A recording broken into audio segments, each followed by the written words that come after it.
étaient très très connues à leur époque. Par exemple, Catherine Bernard était une grande dramaturge qui avait un immense succès. Brunéo, c'était une reine de France que tous les élèves du 19e siècle connaissaient par cœur.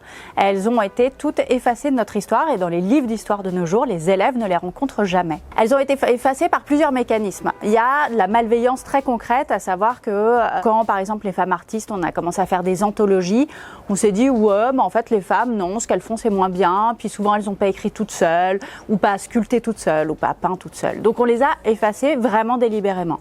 Après, il y a d'autres mécanismes qui sont moins clairement malveillants, qui est notamment le 19e siècle avait une vision où la femme, sa place naturelle, c'était la maison.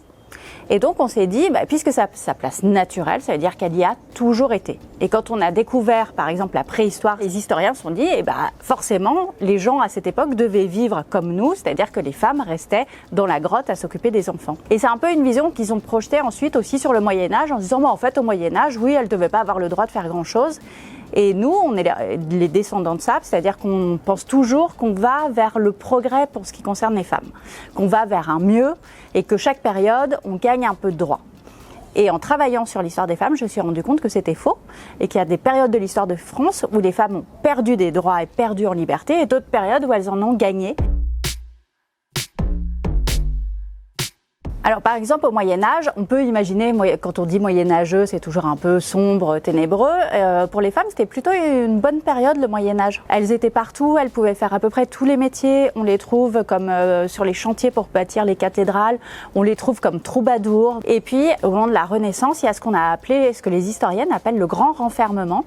Et là, on va les exclure, mais des lois vont passer. Donc on commence à faire déjà des lois au niveau de tout le territoire. On va dire elles n'ont plus le droit d'exercer tel et tel métier. Et en parallèle, il y a une espèce d'idée de les femmes sont fragiles et donc le diable peut les séduire, etc. Et ça va être le début des chasses aux sorcières, qui correspond en grosso modo à la Renaissance, qui est la période dont nous, on nous a appris qu'elle était magnifique, que c'était le moment d'humanisme, de progrès intellectuel, etc. Mais en fait, si on prend le prisme des femmes, c'est pas du tout une période de progrès. C'est une période au contraire de perte et de danger pour elles. En fait, toutes les périodes historiques, on les a regardées en se disant que forcément, c'était les hommes qui avaient fait l'histoire. Quelque chose d'assez frappant en histoire, dans la recherche historique, c'est que si on ne trouve que ce qu'on cherche.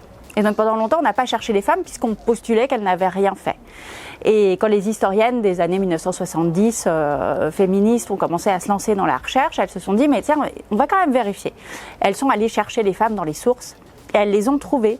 Donc elles les ont trouvées dans les registres de métiers donc au Moyen-Âge. Elles ont découvert qu'elles étaient partout dans la société. On commence à se rendre compte aussi avec les analyses génétiques, par exemple, que des sépultures dont on pensait que c'était des sépultures de l'Antiquité ou de la préhistoire qui étaient des sépultures d'hommes parce que c'était des squelettes enterrés avec des armes et on fait des tests génétiques, on se rend compte que ce sont des femmes. Tous les progrès commencent effectivement à nous éclairer et on se rend compte qu'on a postulé une histoire qui était en grande partie fausse.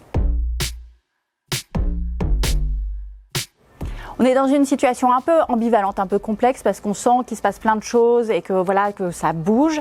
Et en même temps, quand j'ai regardé les programmes d'histoire qui viennent d'être faits, ces programmes d'histoire font moins de place aux femmes que les précédentes versions. L'idée de progrès, l'idée qu'on irait vers plus de progrès, quand on se rend compte qu'elle est fausse, ça implique deux choses. Ça implique d'abord qu'il faut être extrêmement vigilante parce que les femmes peuvent perdre en droit et en liberté en France. Mais le côté positif, c'est de se dire aussi, en fait, rien n'est figé, il n'y a pas de destin ou de fatalité. Et il y a des femmes, à chaque période, qui ont fait bouger les choses. Et ça, c'est quand même une magnifique leçon de cette histoire-là, de se dire on a une marge d'action sur le monde et on peut modifier le cours de l'histoire.